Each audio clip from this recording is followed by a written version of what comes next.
Hello and welcome to the show. My next guest is a very powerful woman who wants the world to know that there is no such thing as a victim. Please welcome to the show, Reverend Sandi Daly. Thank you. Welcome. I'm so happy to be here. We are so happy to have you. And right off the bat, I want to take notice to this shirt that you're wearing and what you have on it. Ooh, it's a rising phoenix. It's a rising phoenix. Yes. And the reason for that is the name of my latest book that I'm currently writing, and the program that I have coming up is called Phoenix Rising. There's no such thing as victim. There's no such thing as victim. And that's a powerful statement, and we're going to unpack that during our time. But before we get really into the nuts and bolts of that, I really want you to share with our viewers your absolutely incredible story. It is really, truly amazing. I will be as concise as I can.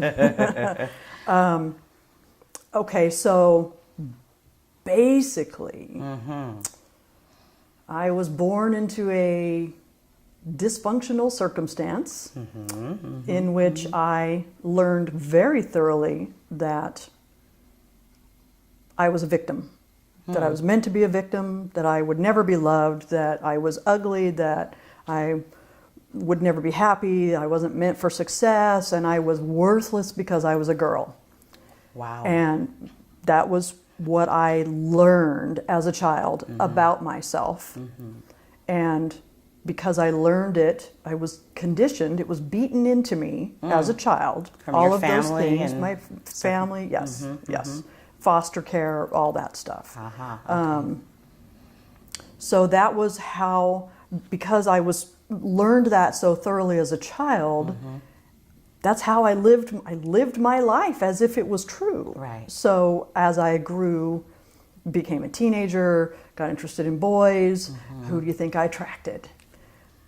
Abusive boys and men. And that was, I was a victim. I lived my life as a victim for the first 34 years of my life. And I've had 3 surgeries on my face to try to correct some of the damage that happened, because I was punched on the left side of my face so many times that it shoved everything over, so I've had 3 surgeries to try to correct that.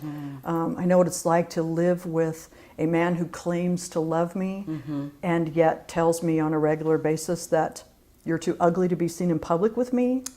Wow.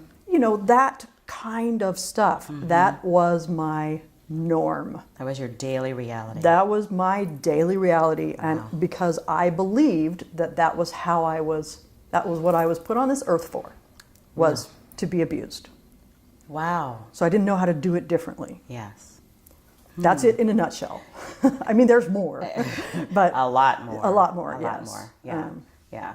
But that says so much, and what it does is it gets to the core of how one can be in a relationship where you are abused on a regular basis, where someone is, dislocating your jaw and face and having to have 3 surgeries and so many other physical abuse symptoms that you had to deal with, and she goes so much more into her story, in the book and in the journey, in the Divine Messengers, but it's really mind-blowing. And so what changed for you? What changed that? How did that message get shifted?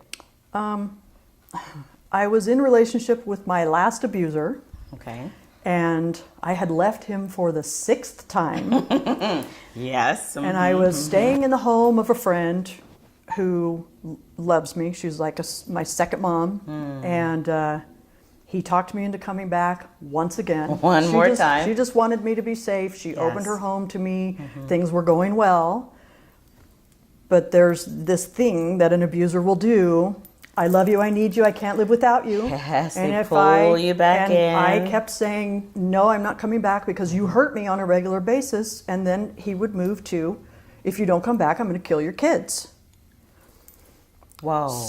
I can't have him killing my kids. Right. So, that he knew that, So he threatening, always yeah. knew that. He knew that was the ace in the hole for you. He always knew that would trigger me into the fear of not going back. It was safer for my family if I went back. So I decided once more to go back, and he came to pick me up from her home, and as I was walking out, she looked me in the face and she said, "Get a backbone."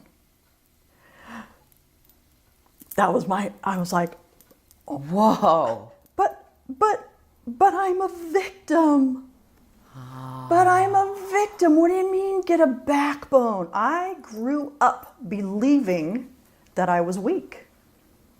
And when she said, I love that she said that to me. That was a pretty powerful because, statement. because it caught my attention. Yeah. In a way that my attention had never been caught. Because people say all the time, why do you keep going back? Why are you such a victim? And my response was always, I live this way because I was conditioned to live this way. This is the only way I know how to be. Never, ever considering there's another way to there live. could be another way.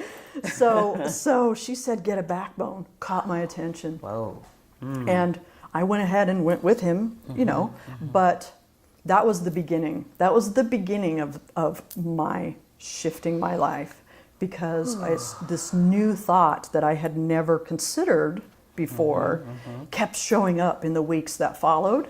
That really stuck in your ear. Oh yes, and it was like it was placed in my mind. It didn't come from me. Yes. I wish, no, what was it? It was, there's gotta be a better way for me to live than this. There's gotta be a better way for me to, that whole get a backbone thing, there's gotta be another way. Nice. And there wasn't any part of me that actually believed that there could be a better way for me to live. But at least the question was there. Decided. Oh, powerful word. I decided that I would be willing to believe that there could be another way. It's called the open moment. It's called the open moment. That is a powerful moment. Your choice of words right here are so absolutely phenomenal, because it was a decision. It was a decision. To be willing. It has to start there. It just has to be about willingness. It has to start there, because if you have no belief that things can change for the better, you'll never take any steps to change anything for the better. Right, you'll just keep doing what you're doing. Yeah, because, Wow. So that was... And you call it open moment. Open moment. That's why my ministry, actually, a teacher of mine introduced me to the concept of the open moment. She told the Nelson Mandela story. Oh my God. Yes. Talk about an open moment Talk experience. about an open moment. I idolize him. Hello. But so that's where it came from. Okay. But it has meant so much to me, because I know that's where my shift began. Yes.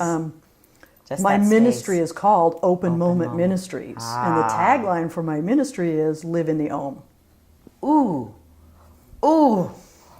Oh. I know. Okay, we all need to just breathe into that. I'm going to let you all breathe into that. And we're going to come back and find out what then shifted, because you had gone back. But you've had this open moment. So we want to know, how did you then take another step towards freedom? So we're going to find that out when we come right back.